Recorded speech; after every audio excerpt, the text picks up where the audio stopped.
சங்கரன் கோவிலில் முறையான அனுமதி பெறாமல் இயங்கிய தனியார் தினசரி காய்கறி சந்தைக்கு அதிகாரிகள் சீல் வைத்ததால் பரபரப்பு நிலவி வருகிறது.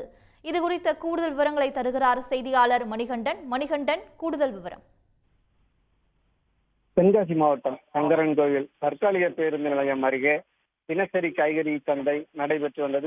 சுமார் 8 மாத காலமாக அந்த தினசரி காய்கறி சந்தை நடந்து வந்தது. தனியார் இடத்தில் நடைபெற்ற இந்த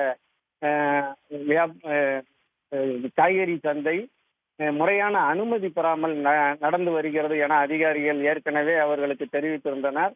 இதை தொடர்ந்து இன்று அதிகாலையில் அதிகாரிகள் காய்கறி மார்க்கெட்டில் சீல் வைக்க சென்றனர்.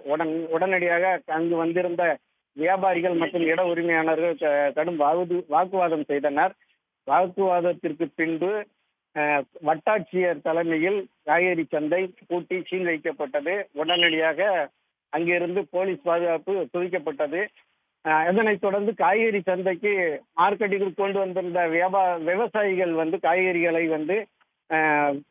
காய்கறி மார்க்கெட்டிற்கு விற்க முடியாமல் போனதால் மன வேதனையடைந்து அவர்கள் சாலையில் தங்கள் விளைவித்து கொண்டு வந்திருந்த காய்கறிகள் சாலைகளில் கொட்டி தங்கள் வேதனையை வெளிப்படுத்தினர். இதனால் சங்கரன் கோயில் திருவேங்கடம் சாலையில் கடுமையான போக்குவரத்தும் பாதிக்கப்பட்டது. பரபரப்பான சூழ்நிலையும் நிலவியது. விவரங்களுக்கு நன்றி மணிகண்டன். உடனுக்குடன் செய்திகளை தெரிந்து கொள்ள சன் நியூஸ் பெல் ஐகானை கிளிக் பண்ணுங்க.